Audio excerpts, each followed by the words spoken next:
Hello, everyone. This is Al-Fadi, and I want to welcome you back to a continuation of this fascinating series about Mecca. And really, we are continuing our search for any evidence that convincingly will corroborate the standard Islamic narrative when it comes to Mecca, its location, its geography, and its topography, its vegetation, its archaeology, and the list can go on and on and on. What do I mean by that? The Quran paints a imagery and descriptions of Mecca that reality does not actually confirm. By the way, I grew up not that far from Mecca. I've been to Mecca many times, so I can tell you this. Indeed, when you go to Mecca, you're not going to find not even half of what the Quran is saying concerning Mecca itself. This is why someone like Dan Gibson, for instance, we are so thankful for his research. When he came up with the Quranic geography, everybody was basically trying to attack him for daring to point the obvious, that if you really want to find where the geography of the Quran fits, it's Petra or at least north, rather than to point down south to Mecca.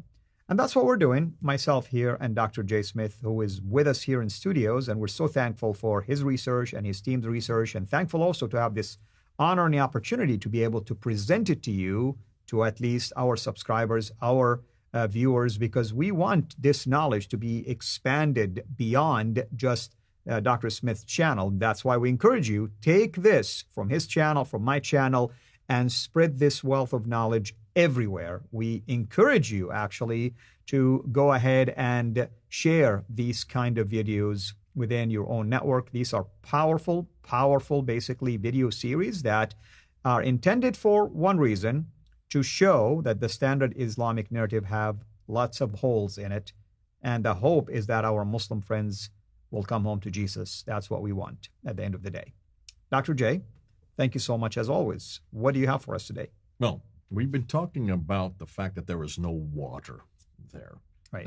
That's damaging in and of itself. When there's no water, there is no food, no man or woman, no towns, no cities, no civilization, no history. That's in and of itself bad enough.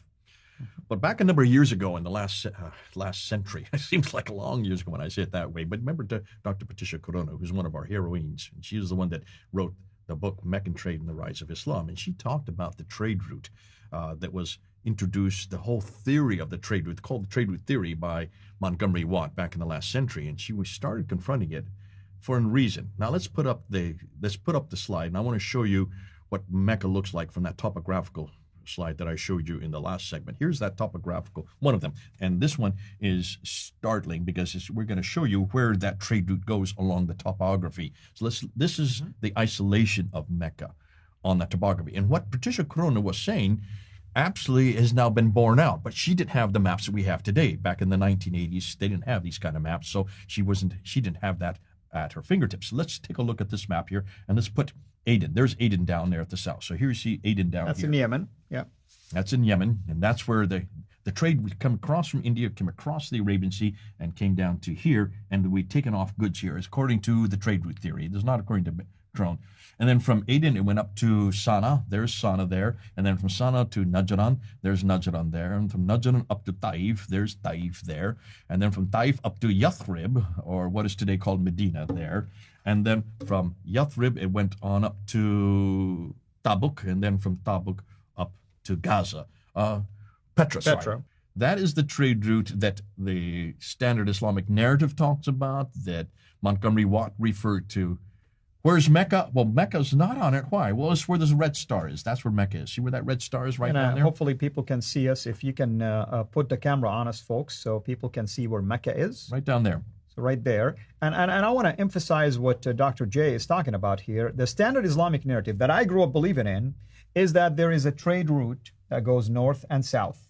In other words, Mecca was such a prominent trade center that trades coming from south will pass through it. Trades coming from north will pass through it, and so on and so forth. That's where Dr. Jay is coming from. And Dr. Patricia Corona said, hold on a minute. In order to go from here, you have to go then down off the western plateau, come down to here, and then come back up to Yathrib, and then from up to Tabuk, and Khaybar will be here, then Tabuk, then Petra, then Gaza, and then off to the Mediterranean Sea.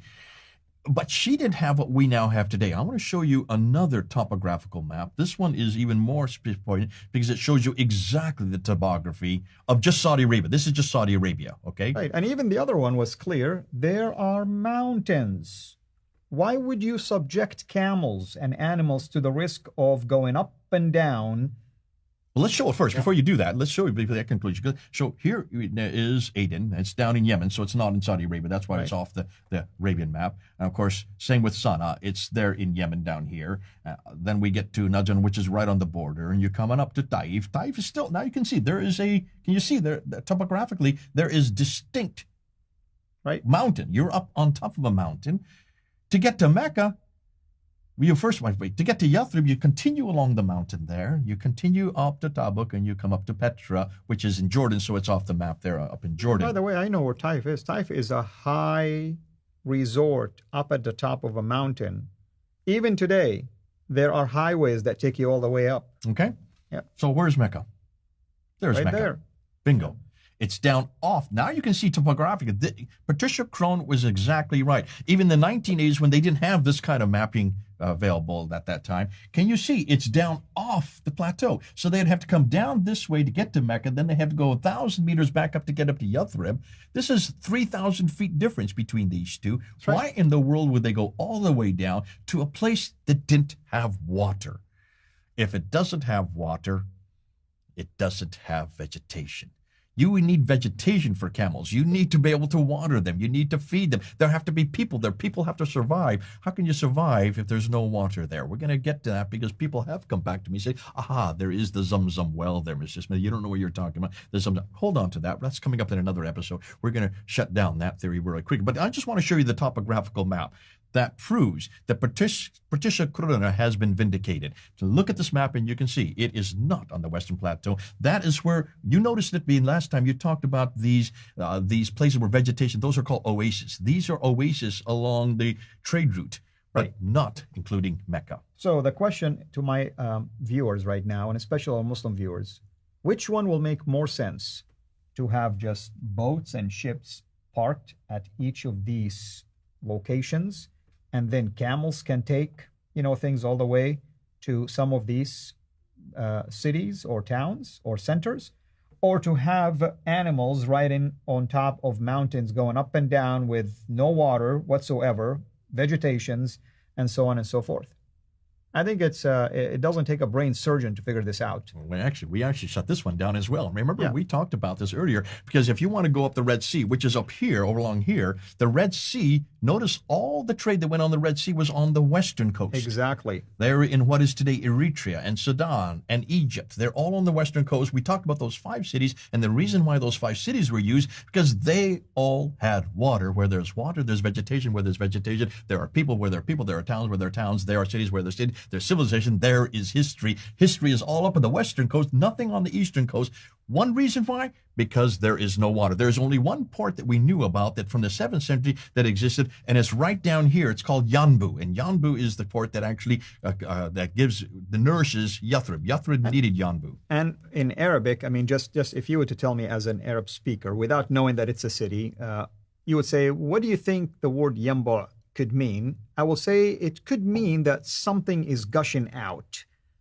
Something. Maybe there is water that is coming out. Without knowing what are you talking about. So there is a possibility the name was associated with the fact that there is a spring of water or something to that extent. Or there is water around it or close by. Okay. Now let's get to your city. Your city is called Jeddah. And it would be around here, this area. Just right in that area there. That's right. Jeddah is where you grew up. Jeddah is the city you know of. And Jeddah does have water today. It does, of course. I mean, it's a port city also. Okay. Yeah. Did it exist at the time of Muhammad?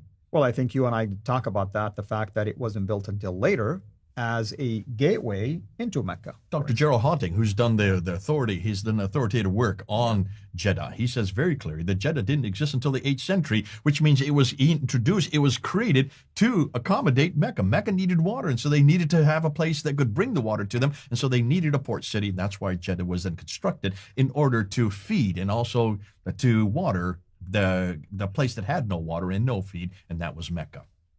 Yep. And I think people can, of course, you hear us talking about previous shows.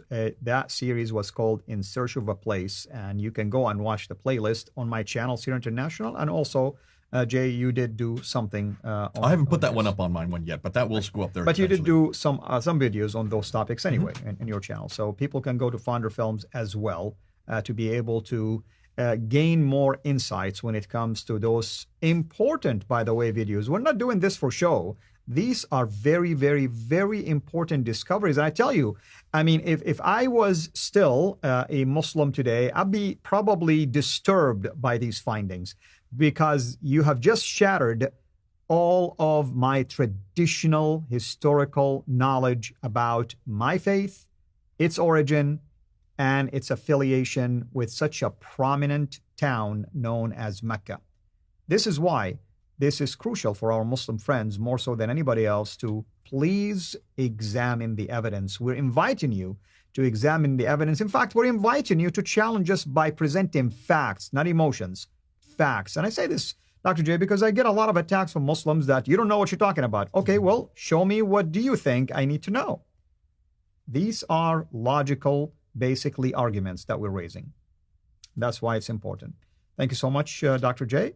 Thank you for your work and the work of your team.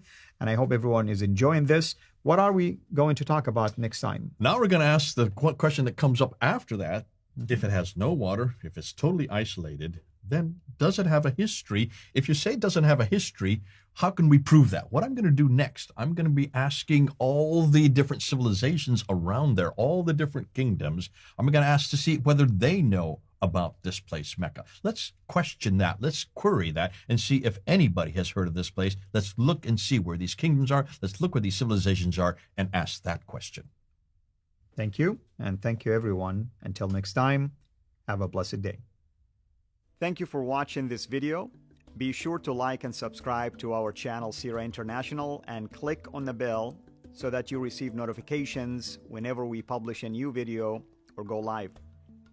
I would also like to appeal to you to consider becoming a Patreon patron by clicking the link right below. By doing so, you can give towards the production of these videos. There are also other options for you where you can give to our channel. I thank you from the bottom of my heart.